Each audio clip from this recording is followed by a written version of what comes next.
Assalamu alaikum students. Hopefully maximum students ने join कर लिया है और भी स्टूडेंट्स आ रहे हैं। जैसे आते जाएंगे हम उन्हें शामिल करते जाएंगे। आप लोगों के साथ ये मेरा सेकंड कोर्स है। फर्स्ट कोर्स जो हमने स्टडी किया था उसका टाइटल था प्रिंसिपल ऑफ मैक्रो इकोनॉमिक्स। ये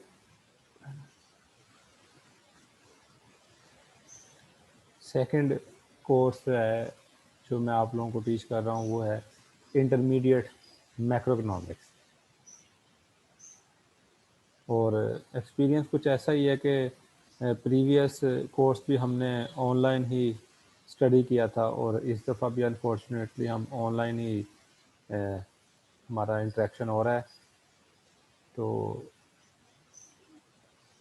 इकोनॉमिक्स बेसिकली है यही कि मैक्सिमम यूटिलाइजेशन ऑफ रिसोर्सेज। तो जो अब हमारी कंडीशन है, जो रिसोर्सेज हैं अवेलेबल, तो उसी लिहाज से हम उसको मैक्सिमम अपने टाइम को यूटिलाइज करने की कोशिश करेंगे ताकि मैक्सिमम गेन हो सके। ये कोर्स बेसिकली उसी कोर्स की एक्सटेंशन है, प्रिंसिपल ऑफ मैक्रोइकोनॉमिक्स की ही एक्सटेंशन है। तो बहुत सारे कंसेप्ट हैं जो हम ऑलरेडी पढ़ चुके होंगे और उसमें बहुत सारे चीज़ें जो है हम मज़ीद ऐड करेंगे। सबसे पहले मैं आप लोगों के साथ जो है वो कोर्स कंटेंट शेयर करना चाहता हूं ताकि आप लोगों को आइडिया हो कि हम थ्रू आउट द सेमेस्टर कौन से टॉपिक्स जो हैं उनको स्टडी करेंगे। मैं आप लोगों के साथ स्क्रीन शेयर करता हूं, आप देख सकते हैं उस पर कि ये आपकी कोर्स आउटलाइन है। कोर्स टाइटल है इंटरमीडिएट मैक्रो इकोनॉमिक्स और इसकी प्री रिक्विजिट है प्रिंसिपल्स ऑफ मैक्रो इकोनॉमिक्स। मतलब आपने इससे पहले ये कोर्स पढ़ा हो। कोर्स कोड आपके सामने मेंशन, ऑब्जेक्टिव है। कोर्स कंटेंट में मेजर है the science of macro economics, the data of macro economics like various concept of national income, GDP, measurement of national income, cost of living, consumer price index, unemployment, national income, where it comes from and where it goes, what determines the total production of goods and services, or, and how is national income distributed to the factors of production, what determines the demand for goods and services, and what brings the supply and demand for goods and services into equilibrium.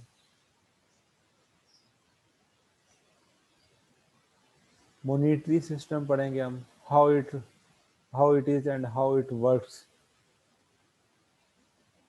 Inflation पढ़ेंगे, causes, effect and social cost. Money, functions of money, determination of equilibrium interest rate, nominal interest rate, real interest rate, types of inflation, aggregate demand one, determination of IS curve, determination of LM curve, how these curve will affect in the short run equilibrium.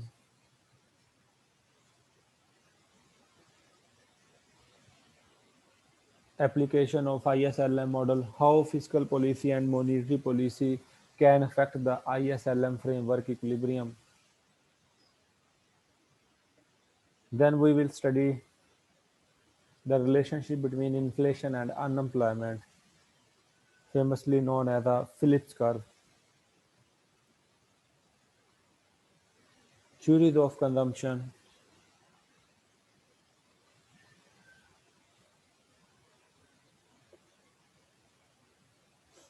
Like इसमें consumption में हम Keynes की consumption theory पढ़ेंगे, Fisher की जो पढ़ेंगे, Franco Moody गलानी है, Milton Friedman है। तो ये तकरीबन 4 या 5 थ्योरीज हैं कंजम्पशन की, वो हम स्टडी करेंगे। So this is the course content of intermediate macro economics. और इसके लिए रिकमेंडेड बुक मैंने आप लोगों के साथ दो बुक्स मैंने शेयर की हैं। तो फर्स्ट तो है by Mankiw, macroeconomics by Mankiw, latest addition.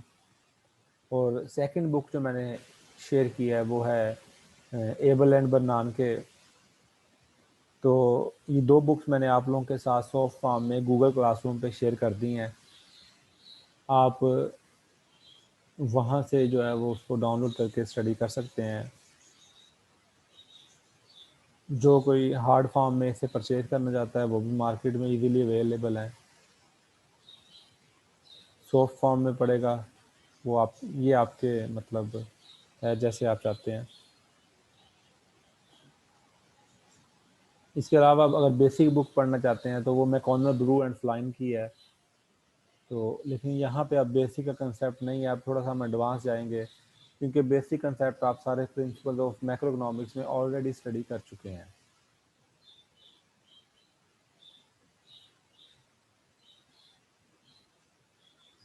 हम अपने फर्स्ट लेक्चर की तरफ आते हैं।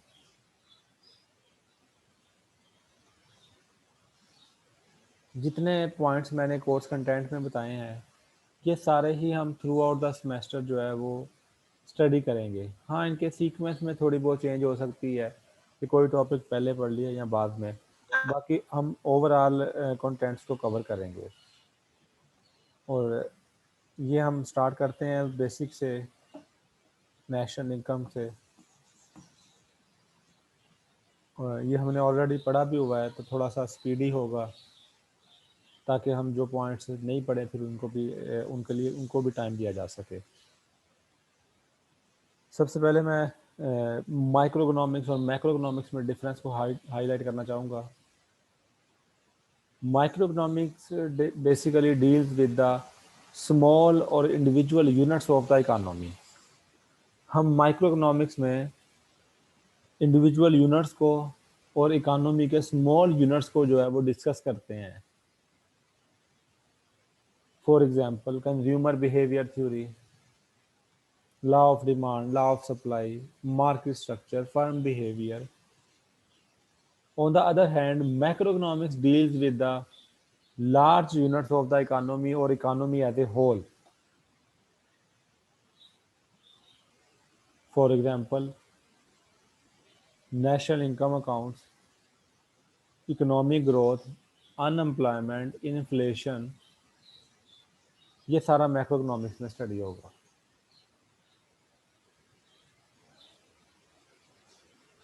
हम अपने आज के लेक्चर की तरफ आते हैं। What is income? Income basically जो आप अर्न करते हैं, आपने कोई सर्विसेज प्रोवाइड की हैं, उसका जो आप रिवार्ड लेते हैं वो आपकी इनकम है।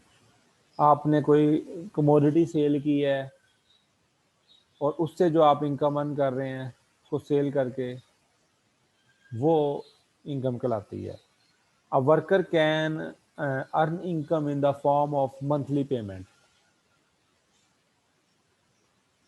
क्योंकि हम इनकम की बात करें तो ये इंडिविजुअल इनकम कंसिडर होती है। अब हम नेशनल इनकम की बात करेंगे तो ये ऑब्वियसली मैक्रो इकोनॉमिक्स का कंसेप्ट होगा। National income is the total value of final output, which comprises of goods and services produced by a country for a particular period of time, usually a year. In other words, Professor Tucker defined national income as total income earned by resources owners, that is, rents, wages, interest and profit। मतलब जितने भी factor of production है उनकी मदद से जो income earn की जाती है, अगर आप उनको एड अप कर लें तो ये नेशनल इनकम बन जाएगा। So rents plus wages plus interest plus profit.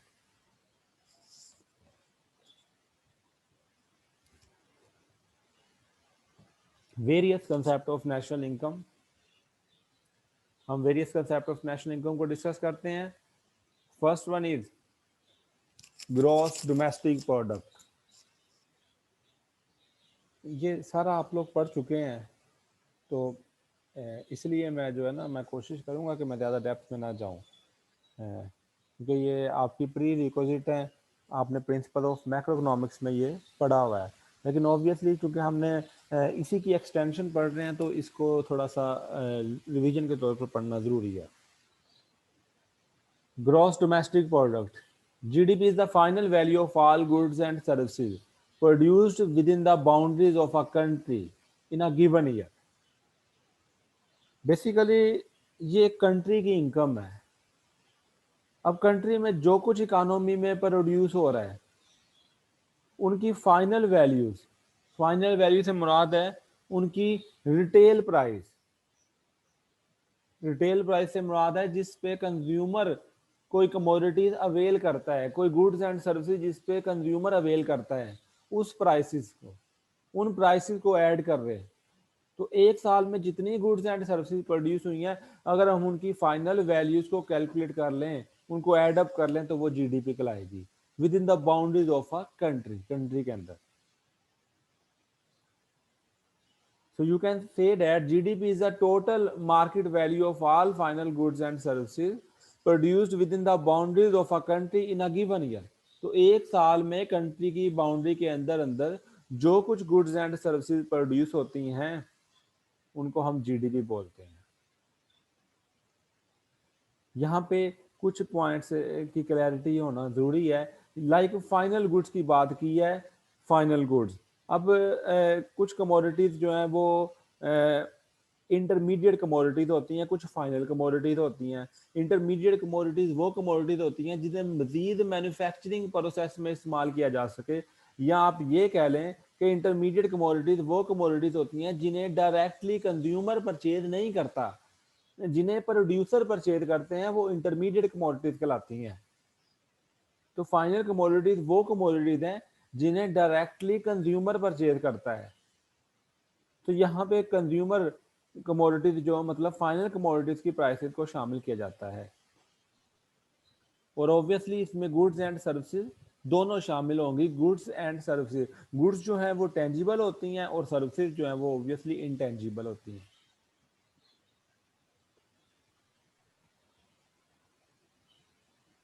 Second concept of national income is GNP,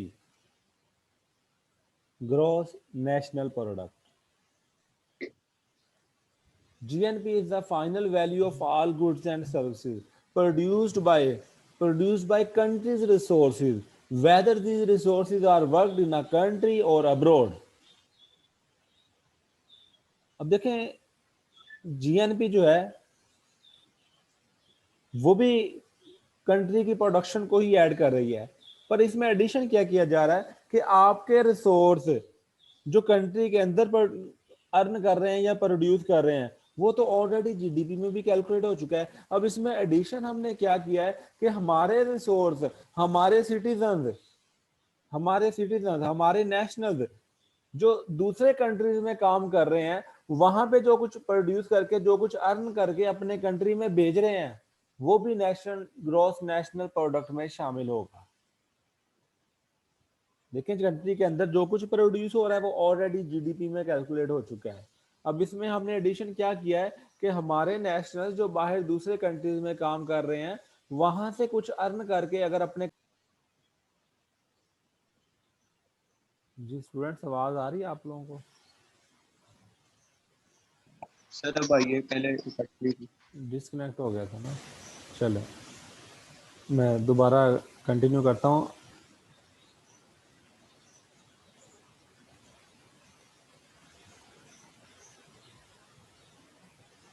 so GNP में जो है हम जीडीपी और उसके साथ क्या एडिशन कर रहे हैं कि जो हमारे नेशनल, हमारे सिटीजन, हमारे रिसोर्स से दूसरे कंट्रीज में कुछ अर्न कर रहे हैं और वापस हमारे कंट्री में भेज रहे हैं, तो वो भी इनकम जो है हम शामिल कर रहे हैं जीएनपी के लिए।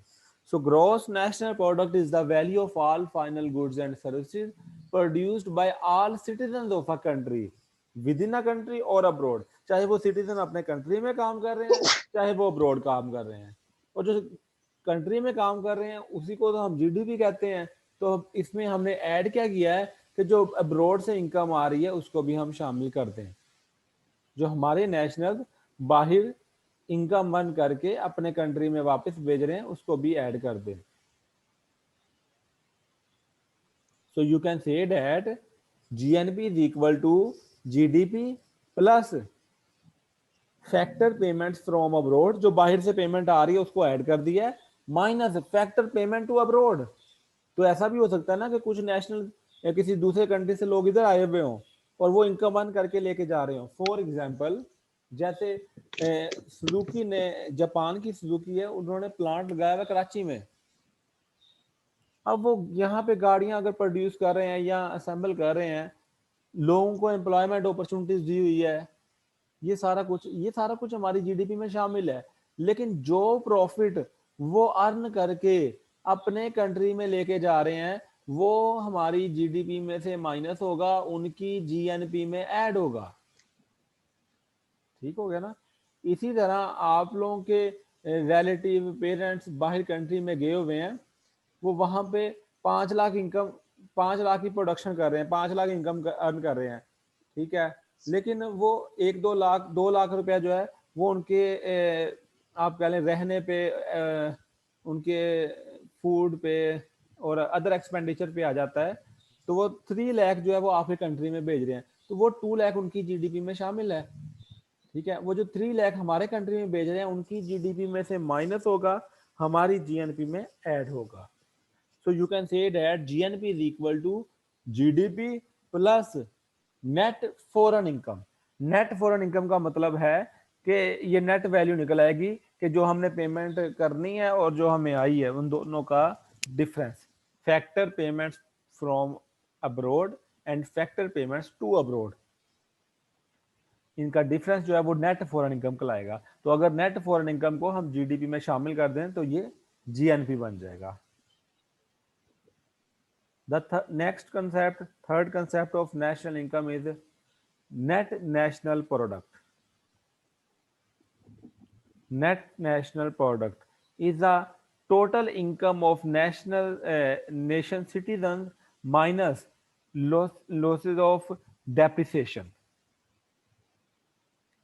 अब जो डेप्रिसिएशन से लॉसेस होते हैं उसको हम डेप्रिसिएशन अलाउंस बोलते हैं। तो अगर डेप्रिसिएशन अलाउंस को जीएनपी में से माइनस कर दिया जाए तो ये एनएनपी कहलाएगा। अगर डेप्रिसिएशन अलाउंस को जीएनपी में से माइनस कर दिया जाए तो ये एनएनपी कहलाएगा, net national product. Depreciation allowance को कंजम्पशन ऑफ फिक्स्ड कैपिटल भी कहते हैं, कंजम्पशन ऑफ फिक्स्ड कैपिटल भी कहते हैं। और डेप्रिसिएशन अलाउंस क्या है? Is the wear and tear on the economy stock of equipment and structure. आपने कोई भी मशीनरी है उसकी सालाना जितनी वैल्यू डाउन होती है उसको हम डेप्रिसिएशन अलाउंस बोलते हैं। मैं आपको एग्जांपल देता हूं, जैसे आपने मोबाइल फोन लिया है तो मोबाइल फोन की 1 साल बाद कितनी वैल्यू, कितने % वैल्यू डाउन हो जाएगी। मतलब आपने 30,000 का मोबाइल लिया है तो 1 साल बाद लेट से उसकी प्राइस जो है 1 साल बाद जो है वो 15,000 रह जाती है। तो आप कह सकते हैं कि 1 साल का जो डेप्रिसिएशन अलाउंस था वो 50% था, 50% उसकी वैल्यू डाउन हो गई है। इसी तरह आप कोई मशीनरी परचेज करते हैं, 10 लाख की मशीनरी आपने परचेज की है और आप उसकी एज जो है वो एस्टिमेटेड 10 ईयर्स है कि वो 10 साल तक चलेगी, या उसकी गारंटी या वारंटी 10 साल की है। तो उसका साल का जो डेप्रिसिएशन अलाउंस है 1 लाख रुपए बनता है, 10% बनता है, तो 10% उसका डेप्रिसिएशन अलाउंस हुआ, इसको हम डेप्रिसिएशन अलाउंस बोलते हैं। तो अगर जीएनपी में से डेप्रिसिएशन अलाउंस माइनस कर दिया जाए तो ये नेट नेशनल प्रोडक्ट कहलाएगा। इसी तरह नेट डोमेस्टिक प्रोडक्ट भी हो सकता है। अगर आप जीडीपी में से डेप्रिसिएशन अलाउंस माइनस करेंगे तो ये नेट डोमेस्टिक प्रोडक्ट बन जाएगा। अगर आप जीएनपी में से डेप्रिसिएशन अलाउंस माइनस करते हैं तो वो नेट नेशनल प्रोडक्ट बनता है, और अगर आप जीडीपी में से डेप्रिसिएशन अलाउंस माइनस करते हैं तो वो नेट डोमेस्टिक प्रोडक्ट बनता है।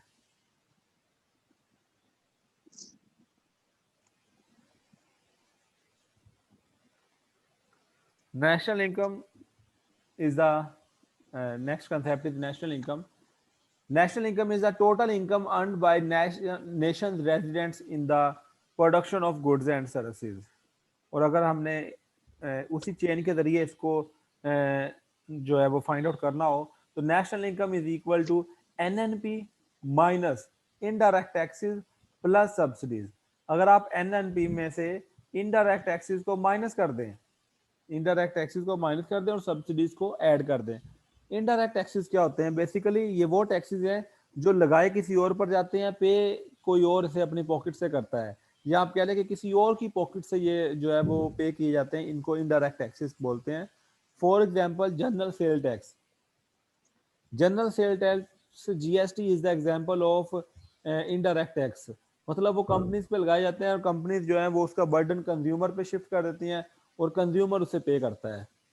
तो ये इनडायरेक्ट टैक्सेस कहलाते हैं। ये माइनस कर दी जाए और सब्सिडीज को ऐड कर दी जाए।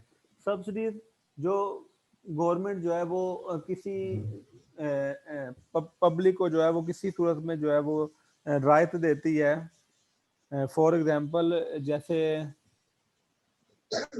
जैसे रमजान बाजार की सूरत में आप लोगों को मतलब हर प्रोडक्ट पे कोई 10 रुपए, किसी पे 15 रुपए जो है वो रायत दी जाती है, उसको सब्सिडी बोलते हैं। तो सब्सिडीज को ऐड कर दिया तो नेशनल इनकम हासिल हो जाएगी। ये मोहम्मद फराज कुछ पूछना चाह रहा है। सर ये मैंने पूछना था कि अब ये इनडायरेक्ट टैक्सेस जो है गवर्नमेंट को भी पता तो होता होगा कि डेफिनेटली जो कंपनीज के ऊपर वो टैक्स लगा रहे हैं इनडायरेक्टली वो कंज्यूमर ने पे करना है, तो वो डायरेक्टली कंज्यूमर पे ही लगा दिया करें। तो कंज्यूमर इसमें पे ऐसी डायरेक्ट कैसे बात लगाएंगे? होती है कि वो डायरेक्टली कंज्यूमर पे कंज्यूमर से ही ले रहे हैं वो, कंज्यूमर पे वो डायरेक्ट कैसे लगाएं? ये एक वे है और उनको बिल्कुल गवर्नमेंट को पता है कि हम इनडायरेक्ट टैक्स लगा रहे हैं। गवर्नमेंट को इस बात का बिल्कुल अंदाजा है कि हम इनडायरेक्ट टैक्स लगा रहे हैं और कंज्यूमर ने पे करना है, लेकिन वो कंज्यूमर को कैसे डायरेक्ट कैप्चर कर सकते हैं, कैसे उस पर लगा सकते हैं? नहीं लगा सकते। ये एक वे है टैक्स कलेक्ट करने का, वो कंपनी के जरिए कलेक्ट करती हैं। ठीक है, ये और कंपनी से जो कलेक्ट करना है वो डायरेक्ट टैक्स भी लगाया जाता है उन पे डायरेक्ट अलग लगाया जाता है, इनडायरेक्ट अलग लगाया जाता है। ठीक है, और इनडायरेक्ट जो है वो कंज्यूमर से लेकर देती हैं और डायरेक्ट टैक्स फिर वो खुद पे करती हैं। इस तरीके से है। क्लियर है बेटा? Yes sir. ओके, तो इस तरीके से हम नेशनल इनकम हासिल कर सकते हैं। Next one is personal income. Personal income basically is equal to national income minus corporate income taxes minus undistributed corporate profit minus social insurance contribution minus net interest plus dividends plus government transfer to individual। Basically personal income में वो amounts शामिल होती है जो लोग collectively receive करते हैं। बाद औकात हमने अर्न ज्यादा इनकम की होती है लेकिन रिसीव हम कम कर रहे होते हैं। तो पर्सनल इनकम में बेसिकली वो अमाउंट है जो हम नेचुरली रिसीव कर रहे होते हैं। जैसे आपने किसी गवर्नमेंट एम्प्लॉयज की कभी सैलरी स्लिप देखी हो तो वो लेट्स सपोज उसकी जो सैलरी है, ग्रोस सैलरी है, वो होगी 1 लाख, लेकिन जो उसकी नेट सैलरी जो रिसीव कर रहा है वो होगी 90,000। वो जो 10,000 है वो मुख्तलिफ चीज़ों की सूरत में कट जाता है, लाइक जनरल प्रोविडेंट फंड की सूरत में, जीपी फंड जिसे बोलते हैं, या जो है वो सोशल इंश्योरेंस कंट्रीब्यूशन की सूरत में कट जाता है, या कॉर्पोरेट इनकम टैक्स की सूरत में कट जाता है। तो ये चीज़ें इस तरीके से, तो ये बेसिकली जितनी अमाउंट रिसीव कर रहे होते हैं वो पर्सनल इनकम में शामिल है। तो इस फार्मूला में क्या किया गया है, जो अमाउंट लोग रिसीव नहीं कर रहे होते, अर्न की होती है लेकिन रिसीव नहीं कर रहे होते, उनको माइनस कर दिया गया है, और जो वो रिसीव कर रहे हैं उनको ऐड कर दिया गया है। इस तरीके से जो है वो पर्सनल इनकम हासिल होगी। अगर इस फॉर्मूला में कोई पॉइंट अगर आपको नहीं आता तो मुझसे पूछ सकते हैं, मैंने ऑलरेडी एक्सप्लेन किया हुआ है इसलिए मैं नहीं कर रहा। इसमें कोई अगर पॉइंट आपको क्लियर नहीं है तो मैं एक्सप्लेन कर सकता हूँ।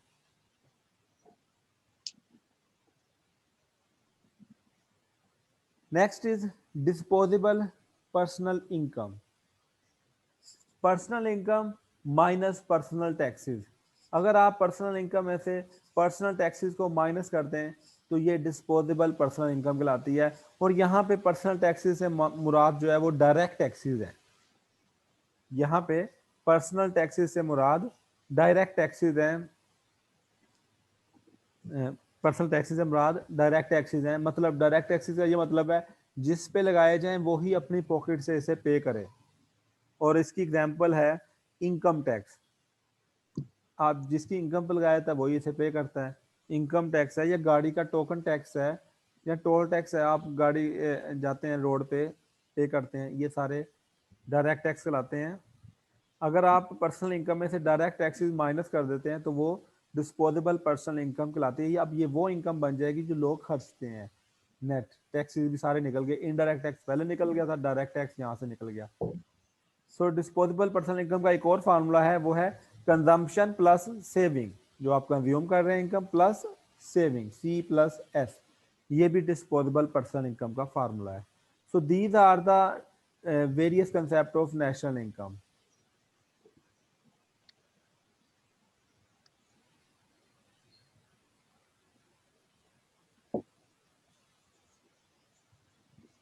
नेक्स्ट इज, यहाँ तक जो है ना various concept of national income complete हो गए। हमने जो पढ़े हैं मैं आपको दोबारा काउंट करवा देता हूँ। सबसे पहला हमने various concept of national income पढ़ा है GDP, second one is GNP, third one is net national product and net domestic product, fourth one is national income, then personal income, then disposable personal income. These are the different concept of national income. Next topic is classical dichotomy. The separation of economic variables into real and nominal format is called classical dichotomy. जितने भी economics के variable है, जुरेश कुछ पूछना चाह रहे हो? Yes sir. Sir dividend का पूछ रहा था। Dividends profit on shares. अगर आप अपनी इनकम में से शेयर परचेज कर लेते हो, उस पर आपको प्रॉफिट अर्न होता है, तो वो प्रॉफिट जो है वो डिविडेंड की सूरत में पर्सनल इनकम में शामिल होगा। ठीक है सर। और उसके अलावा buying and selling of price bonds, buying and selling of shares जो है वो जीडीपी में शामिल नहीं है। नहीं हो, ठीक। हाँ, क्योंकि उसमें कुछ प्रोडक्शन नहीं होती। जी इसे okay, classical dichotomy. The separation of economic variables into real and nominal format is called classical dichotomy. ये जितने भी इकोनॉमिक्स के वेरिएबल हैं हम उनको रियल नॉमिनल फॉर्मेट में डिवाइड करते हैं, उसको क्लासिकल डाइकोटोमी बोलते हैं। For example, real GDP, nominal GDP, real interest rate, nominal interest rate, real exchange rate, nominal exchange rate. यहाँ पे हम real GDP and nominal GDP को स्टडी करेंगे। Real GDP, nominal GDP. अब ऑब्वियसली डेफिनेशन तो हम आपके सामने मेंशन है, मैं इसको थोड़ा सा एक्सप्लेन करता हूँ। जो रियल जीडीपी है उसमें बेसिकली इन्फ्लेशन फैक्टर मौजूद नहीं होता। नॉमिनल जीडीपी में इन्फ्लेशन फैक्टर मौजूद होता है, महंगाई का फैक्टर, प्राइसेस के बढ़ जाने का फैक्टर। रियल जीडीपी जो है वो किसी पुराने साल की प्राइसेस पे कैलकुलेट की गई होती है। मतलब जीडीपी इस साल की है, इस साल जो कुछ प्रोड्यूस हुआ है, लेकिन उसकी कैलकुलेशन में जो प्राइसेस यूज हुई हैं वो हमने किसी पुराने साल की प्राइसेस यूज कर ली हैं, तो वो रियल जीडीपी बन जाएगी। और nominal GDP on the other hand वो ये है कि इस साल जो कुछ प्रोड्यूस हुआ है उसे इसी साल की प्राइसेस पे, करंट ईयर प्राइसेस पे कैलकुलेट कर लिया जाए तो वो नॉमिनल जीडीपी कहलाएगी। अब ऑब्वियसली करंट ईयर प्राइसेस में इन्फ्लेशन डिफ्लेशन शामिल है। करंट ईयर प्राइसेस में महंगाई हुई है या चीजें सस्ती हुई हैं, वो चीजें शामिल है। मौजूदा रेट पे कैलकुलेट किया जाए तो वो नॉमिनल जीडीपी कहलाएगी। अगर किसी कांस्टेंट ईयर पे कैलकुलेट कर लिया जाए तो रियल जीडीपी कहलाएगी। हम करते क्यों है ऐसा, रियल और नॉमिनल की तरफ आते ही क्यों है? द रीजन इज दैट कि हमें भी तो पता लगे कि इकोनॉमी में प्रोडक्शन, इकोनॉमी ने ग्रो किया है या नहीं किया। उस इकोनॉमिक ग्रोथ को देखने के लिए हम रियल और नॉमिनल में डिवीजन करते हैं। देखें ना, अगर अगर हमारे कंट्री की प्रोडक्शन सेम रहे, production of goods and services same रहे, लेकिन सिर्फ प्राइसेस बढ़ती जाएं,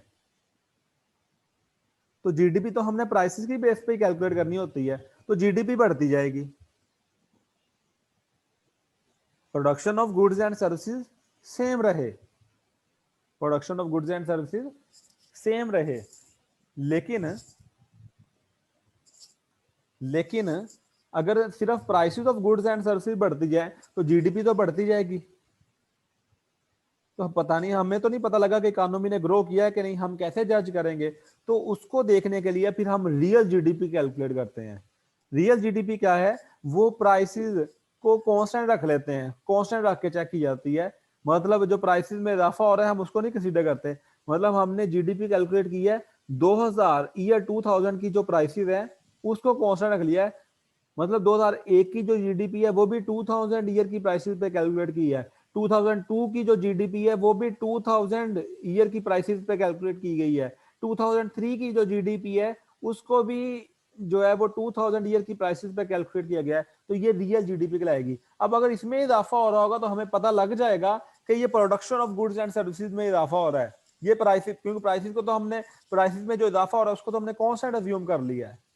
तो ये मेजर डिफरेंस है रियल जीडीपी का और नॉमिनल जीडीपी का। और ये कंसेप्ट है कैलकुलेट करने का कि क्यों हम कैलकुलेट करते हैं। क्लियर है पॉइंट बेटा मेरा सबको? सर हम with respect to real GDP इसको कैलकुलेट कर रहे होती है ना क्या विद रिस्पेक्ट टू बेटा? सर, यानी कि हम रियल जीडीपी किसी भी पीरियड ऑफ टाइम में स्टैंडर्ड फिक्स कर लेते हैं और उसके रिस्पेक्ट से हम आगे फ्यूचर की यानी कि हाँ, कोई भी, कैलकुलेशंस कर। मतलब 2000 साल की प्राइसेस को ज्यूम कर लें, 2005 की प्राइसेस को कर दिया फिक्स, और उसी की प्राइसेस पे हमने जो है वो 2001 से लेकर 2020 तक की जीडीपी कैलकुलेट कर ली, हर साल की अलग अलग। लेकिन अब ये हर साल की अलग अलग प्रोडक्शन है, ठीक है, यानी कि 20 साल का डाटा है, 20 ऑब्जर्वेशन है, ठीक है, 20 ऑब्जर्वेशन है, हर साल की अलग अलग जीडीपी लिखी हुई है। लेकिन ये सारी जो प्रोडक्शन है हर साल की, जो 20 सालों की प्रोडक्शन है, ये अलग अलग कैलकुलेट हुई है। लेकिन इसमें जो प्राइसेस यूज हुई है वो 2005 की यूज हुई है।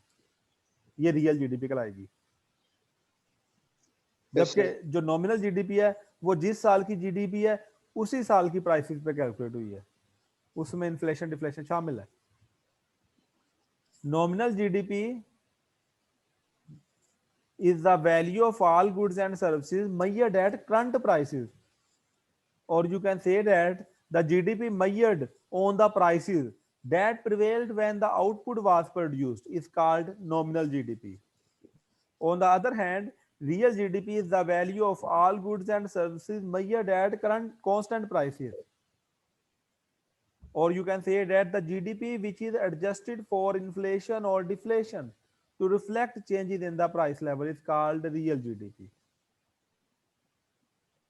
So the GDP deflator is equal to nominal GDP divided by real GDP. तो ये nominal GDP और real GDP में जो difference रह जाता है उसको हम GDP deflator बोलते हैं। ये वो prices का factor है जो इन दोनों में difference बन रहा है। मतलब nominal GDP जो है वो current year GDP है और करंट ईयर प्राइसेस पे है, जबकि जो रियल जीडीपी है वो करंट ईयर जीडीपी है लेकिन किसी प्रीवियस ईयर की प्राइसेस पे है। जब नॉमिनल जीडीपी को रियल जीडीपी पे डिवाइड करेंगे तो वो प्राइसेस का फैक्टर निकल आएगा, तो उसको हम जीडीपी डिफ्लेटर बोलते हैं।